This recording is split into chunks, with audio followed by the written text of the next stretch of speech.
साथ प्राची पाराशर और आप देख रहे हैं मुद्दे की बात। और आज मुद्दे की बात में शुरुआत हाथी बिन साथी की, क्योंकि तमाम चर्चाओं और अटकलों के बीच बसपा सुप्रीमो मायावती ने यूपी विधानसभा चुनाव के लिए सबसे बड़ा ऐलान किया। और ये सबसे बड़ा ऐलान है उस गठबंधन को लेकर जिसको लेकर कहा जा रहा था कि बसपा 2022 में असदुद्दीन ओवैसी की पार्टी के साथ गठबंधन कर सकती है। लेकिन मायावती ने साफ कर दिया है कि वो इस बार किसी के साथ कोई गठबंधन नहीं करने वाली, वो अकेले ही चुनाव लड़ेंगी। लेकिन मायावती का ये ऐलान अचानक आया है या फिर दूसरे दलों के लिए इसमें संदेश छुपा है, क्योंकि मायावती के इस ऐलान ने यूपी की सियासत को गर्म कर दिया है।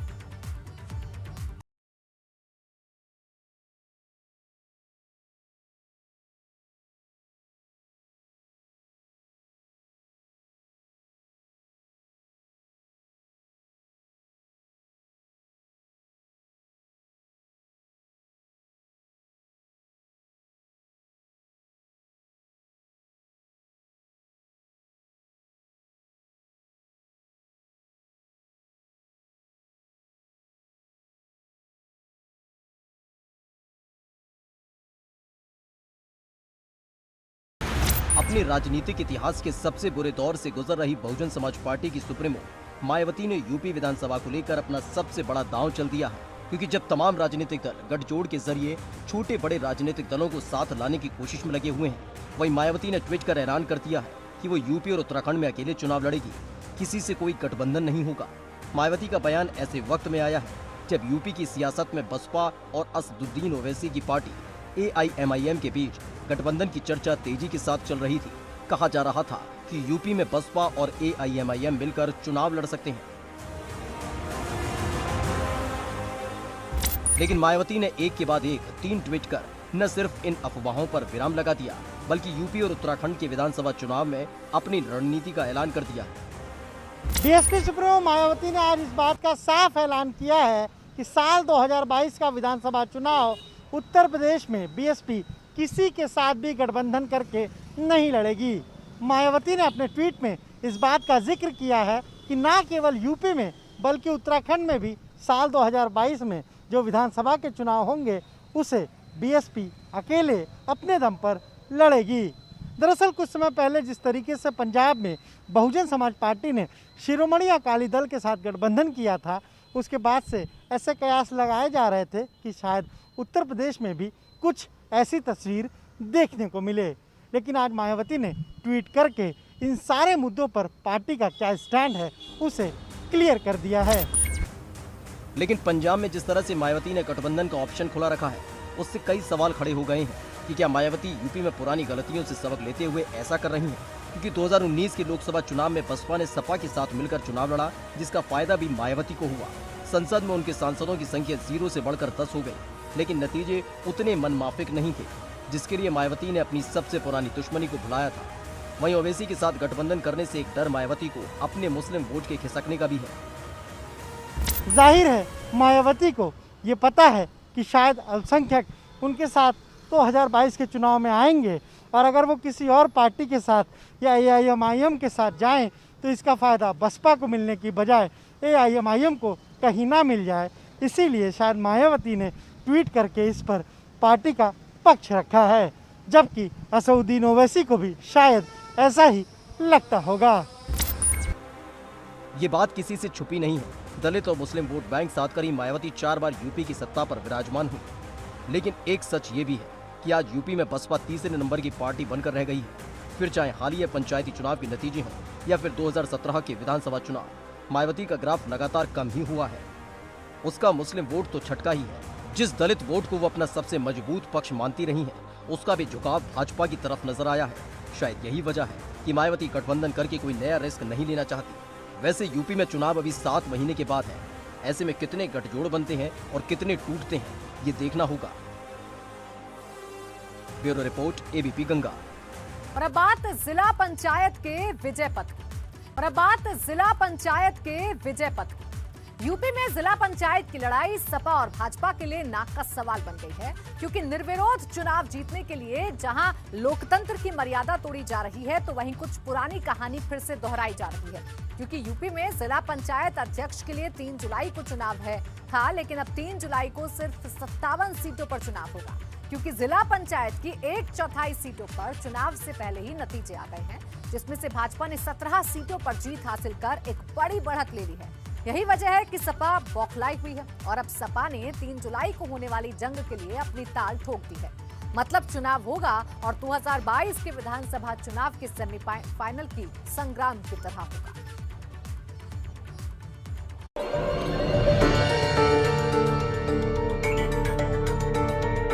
पंचायत की महाजंग में भाजपा ने दिखाया दम। 1/4 सीटों पर भाजपा का कब्जा। सपा का विरोध। 18 सीटों पर चुनाव निर्विरोध। यूपी का जिला पंचायत चुनाव अपने हाई वोल्टेज ड्रामे के बाद बेहद ही रोमांचक मोड़ पर आ गया है। नतीजों से पहले यूपी की 1/4 सीटों की तस्वीर एकदम साफ हो चुकी है। भाजपा ने बिना चुनाव लड़े निर्विरोध ही 17 सीटों पर कब्जा जमा लिया। वहीं एक सीट सपा के हिस्से में आई है और अब 3 जुलाई को बची हुई 57 सीटों पर महाटक्कर होगी, जिनमें से 41 सीटें ऐसी हैं जिनमें सपा और भाजपा में सीधी टक्कर है, जबकि 11 सीटें ऐसी हैं जहां पर त्रिकोणीय मुकाबला होगा।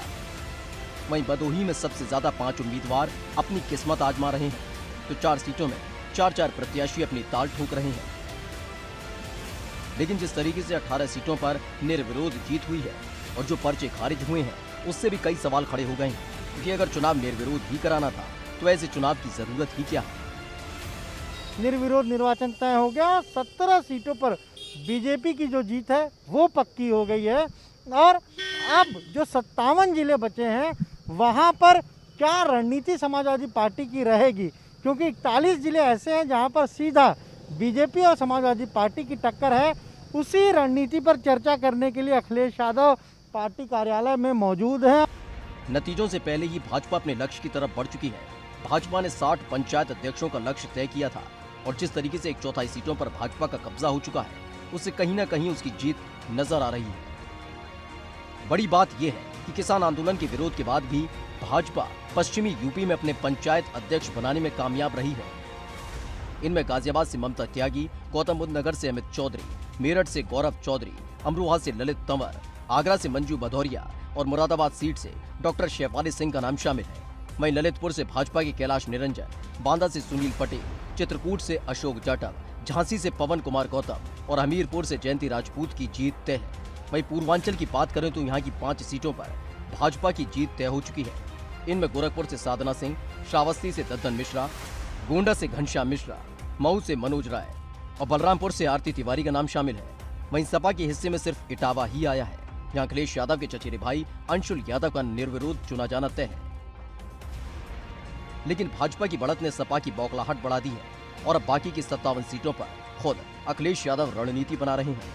पर्चा दाखिल नहीं कर पाने वाले 11 उम्मीदवारों को हटाकर अखिलेश ने साफ कर दिया कि वो जिला पंचायत अध्यक्ष के चुनाव को जीतने के लिए बड़े से बड़ा कदम उठा सकते हैं। अमेठी जिला पंचायत अध्यक्ष पद का निर्वाचन होना है, तो माननीय राष्ट्रीय अध्यक्ष का निर्देश था कि सभी समाजवादी पार्टी में आस्था विश्वास रखने वाले लोगों को उन्होंने बुलाया था और निर्देश दिया है कि समाजवादी पार्टी का जिला पंचायत अध्यक्ष आप लोगों को बनाना है अमेठी का। और अब भाजपा को रोकने के लिए सपा कांग्रेस की मदद भी ले सकती है। वैसे भी कांग्रेस पहले ही ऐलान कर चुकी है कि जो भाजपा को हराएगा वो उसका समर्थन करेगी।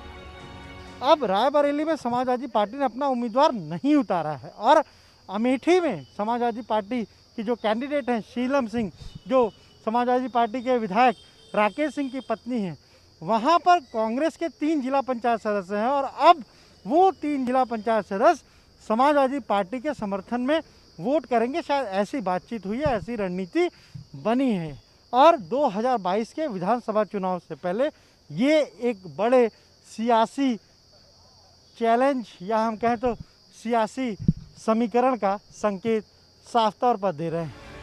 मतलब साफ है कि पंचायत चुनाव के जरिए विधानसभा चुनाव तक का संदेश दिया जा रहा है। जब भाजपा इसे जीतकर 22 की जंग में एज लेना चाहती है, वहीं सपा भाजपा को ये बताना चाहती है कि 1/4 सीट जीत लेने से अभी मुकाबला खत्म नहीं हुआ है पंचायत 75 का फाइनल विजेता कौन होगा, ये 3 जुलाई को 57 सीटों पर चुनाव के बाद ही साफ होगा। लखनऊ से एबीपी गंगा के लिए अनुभव शुक्ला की रिपोर्ट।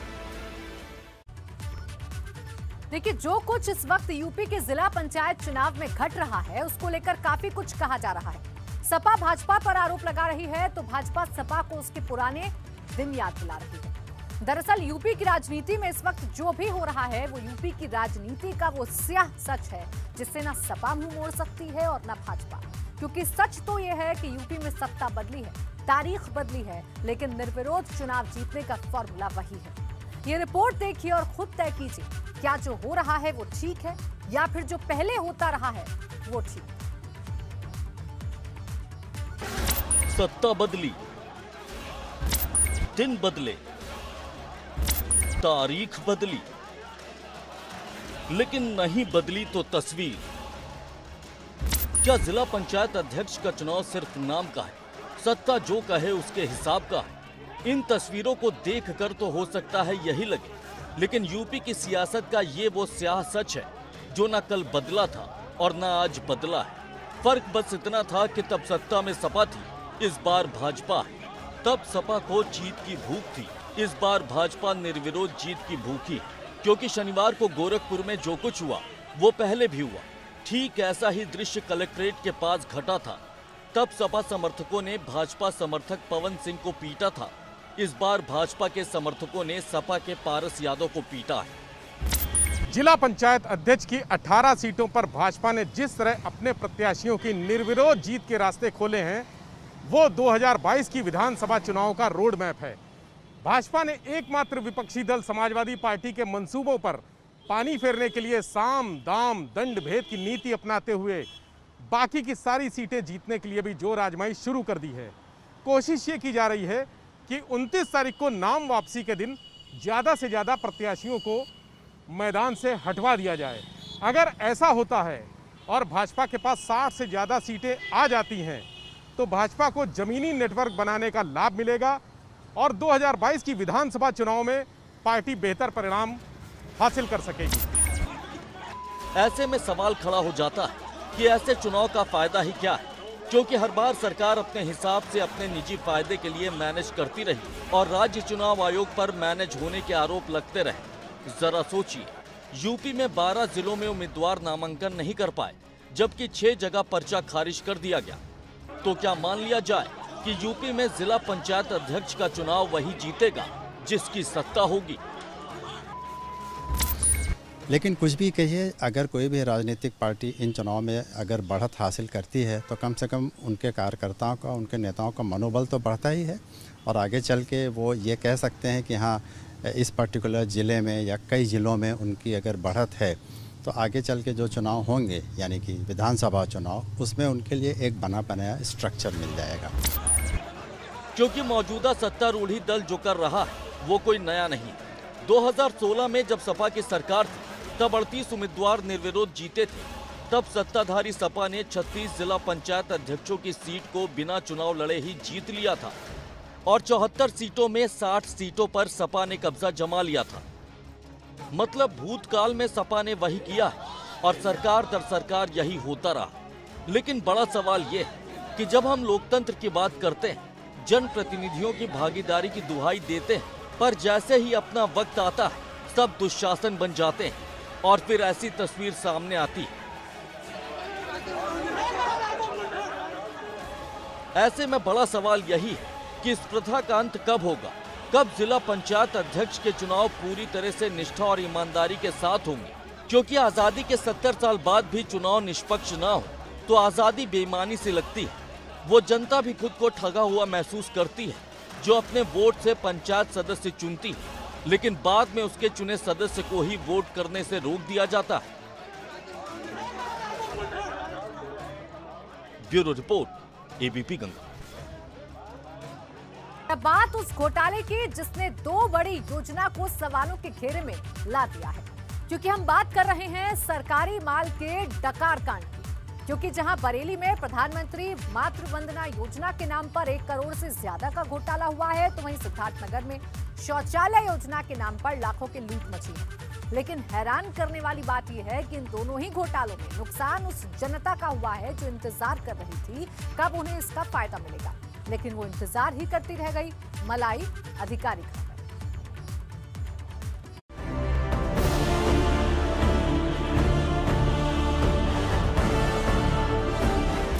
प्रधानमंत्री मातृ वंदना योजना में घोटाला, गर्भवती महिलाओं को मिलने वाली राशि अधिकारियों ने मिलकर डकारी।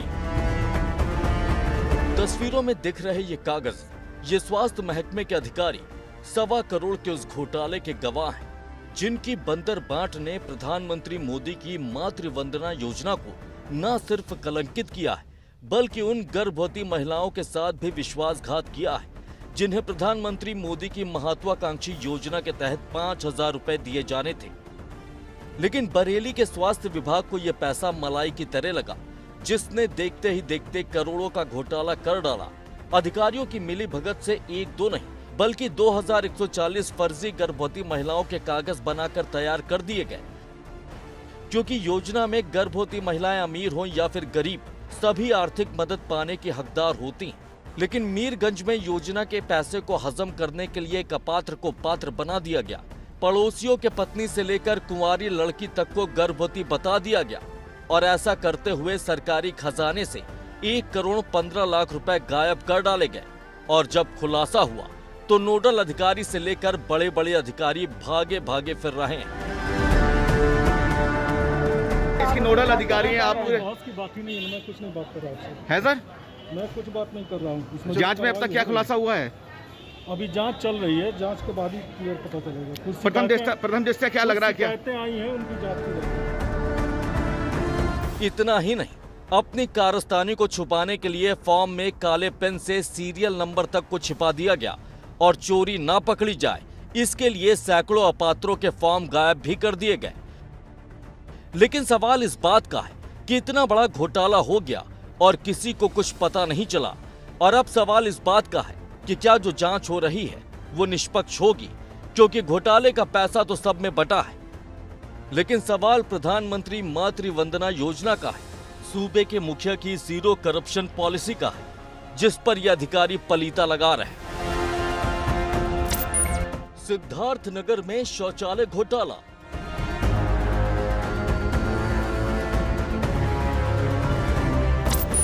सामुदायिक शौचालय के नाम पर लाखों की लूट,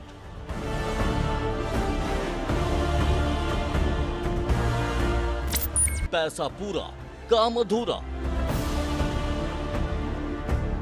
बरेली के स्वास्थ्य घोटाले के बाद अब मुंह चिढ़ाते इन शौचालयों को देख लो और देख लो इन गांव वालों को जो सालों से इस बात की बाट जो रहे थे कि गांव में शौचालय बनेगा तो उनका गांव भी स्वच्छ भारत मिशन का गवाह बनेगा। लेकिन देख लो कि कैसी गवाही दे रहा है ये गांव, जहां पर जिला प्रशासन शौचालय के नाम पर 2 ईंट डालकर वाहवाही लूट रहा है। कहाँ बना है? जब आपके देखा था कहूँ नहीं देखा था शौचालय, हम कहूँ नहीं देखी था, नहीं कहूँ ऐसा बना है। घरे घरे देखो कितना मैंने शौचालय अपन पैसा देकर सब बनवाए हैं। सिद्धार्थनगर के ग्राम पंचायत बजहा में सरकार ने स्वच्छता मिशन के तहत सामुदायिक शौचालय का निर्माण कराया और इसके लिए बकायदा 3,23,649 रुपए खर्च भी किए। लेकिन लाखों खर्च करने के बाद क्या बना वो आप भी देख लीजिए। अब गांव वालों ने जिलाधिकारी से इसकी जांच कराने की मांग की है। देखिए, ये शिकायत इस गांव के संज्ञान में आई है कि जो ग्राम पंचायत निधि का पैसा आता है उसका दुरुपयोग किया गया, तो उसके क्रम में मुख्य विकास अधिकारी इसकी जांच करवा रहे हैं। और ये है कि अगर ये प्रथम दृष्टया अभी कोई शिकायत आई है और अगर ये इस टाइप का कुछ भी अनियमितता गमन पाया जाएगा तो तदनुसार उसमें कार्रवाई होगी। अब प्रधानमंत्री मातृ वंदना योजना हो या फिर शौचालय योजना, दोनों में ही सरकार ने अपनी तरफ से फंड दिया है। लेकिन जिन जिम्मेदार लोगों पर इस फंड को खर्च करने की जिम्मेदारी थी, उन्होंने न सिर्फ इन सरकारी योजनाओं में पलीता लगाया बल्कि इन योजनाओं का मजाक भी बना दिया। Bureau report, ABP Ganga. बात हौसले वाली मन की बात की। प्रधानमंत्री मोदी ने वैक्सीन को लेकर फैले भ्रम पर मन की बात कार्यक्रम के जरिए सीधा संदेश दिया और ये समझाया कि वैक्सीन से डरना ठीक नहीं है। क्योंकि वैक्सीन ही है जो हमें कोरोना के रंग बदले वेरिएंट से बचा सकती है। वहीं पीएम ने छोटे शहरों से आने वाले खिलाड़ियों के संघर्ष की भी दास्तान सुनाई। है तो निकाल दीजिए। वैक्सीन नहीं लेना बहुत खतरनाक हो सकता है। इससे आप खुद को तो खतरे में डालते ही हैं, साथ ही में परिवार और गांव को भी खतरे में डाल सकते हैं। वैक्सीन पर पीएम का संदेश, टीके से ना डरो ना डराओ, अफवाह फैलाने वालों को समझाओ। वैक्सीन को लेकर फैले डर और भ्रम को लेकर प्रधानमंत्री मोदी ने मन की बात कार्यक्रम से देश की जनता के नाम संदेश दिया और कहा कि जिस तरीके से वैक्सीन को लेकर डर और भ्रम का माहौल बनाया गया है वो ठीक नहीं है। ये स्वास्थ्य के साथ तो खिलवाड़ है ही, साथ ही साथ उन वैज्ञानिकों का भी मजाक है जिन्होंने दिन रात मेहनत करके इस टीके को तैयार किया है। साथियों, एक साल पहले सबके सामने सवाल था कि वैक्सीन कब आएगी। आज हम एक दिन में लाखों लोगों को मेड इन इंडिया वैक्सीन मुफ्त में लगा रहे हैं और यही तो नए भारत की ताकत है। साथियों, वैक्सीन की सेफ्टी देश के हर नागरिक को मिले, हमें लगातार प्रयास करते रहना है। कई जगहों पर वैक्सीन हेजिटेंसी को खत्म करने के लिए कई संगठन, सिविल सोसाइटी के लोग आगे आए हैं और सब मिलकर के बहुत अच्छा काम कर रहे हैं। गौरतलब है कि यूपी में वैक्सीन को लेकर डर की कई तस्वीरें वक्त वक्त पर सामने आती रहती हैं और अब लोगों को समझाने का जिम्मा खुद पीएम मोदी ने उठाया है। वहीं कानपुर से यही संदेश सीएम योगी ने भी दिया और वैक्सीन को लेकर लोगों में फैले भ्रम को दूर करने की कोशिश की है। सीएम योगी ने कहा कि वायरस लगातार रूप बदल रहा है और ऐसे में इससे बचने का वैक्सीन ही एक सबसे कारगर हथियार है। वैक्सीनेशन का कार्यक्रम पूरे देश के अंदर चल रहा है। हम आभारी हैं प्रधानमंत्री जी के। ये वैक्सीन पूरी तरह मुफ्त में है। वैक्सीन हमें कोरोना महामारी से बचाएगा। हम वैक्सीन लेने से भागे ना, हमारी बारी आएगी, हम वैक्सीन जरूर लें। आपको बता दें कि 21 जून को देश भर में रिकॉर्ड 86 लाख वैक्सीन लगाई गई। वहीं मन की बात कार्यक्रम में पीएम मोदी ने छोटे शहरों से आने वाले टैलेंट की जमकर तारीफ की और ओलंपिक में भाग लेने जा रही प्रियंका के साथ शिवपाल सिंह और दूसरे खिलाड़ियों के संघर्ष की कहानी सुनाई। उत्तर प्रदेश के मुजफ्फरनगर की प्रियंका गोस्वामी जी का जीवन भी बहुत सीख देता है। प्रियंका के पिता बस कंडक्टर है। बचपन में प्रियंका को वो बैग बहुत पसंद था जो मेडल पाने वाली खिलाड़ियों को मिलता है। इसी आकर्षण में उन्होंने पहली बार रेस वॉकिंग प्रतियोगिता में हिस्सा लिया था। अब आज वो इसकी बड़ी चैंपियन है। जैवलिन थ्रो में भाग लेने वाले शिवपाल सिंह जी बनारस के रहने वाले हैं। शिवपाल जी का तो पूरा परिवार ही इस खेल से जुड़ा हुआ है। इनके पिता, चाचा और भाई सभी भाला फेंकने में एक्सपर्ट हैं। गौरतलब है कि पीएम मोदी मन की बात कार्यक्रम के जरिए अक्सर छोटे शहरों की प्रतिभा को प्रोत्साहन देते हैं और ये इसी का असर भी है कि ऐसे टैलेंट लगातार सामने आ रहे हैं, फिर चाहे वो खेल से जुड़े हों या फिर खेत खलिहान से जुड़े। Bureau report, ABP Ganga.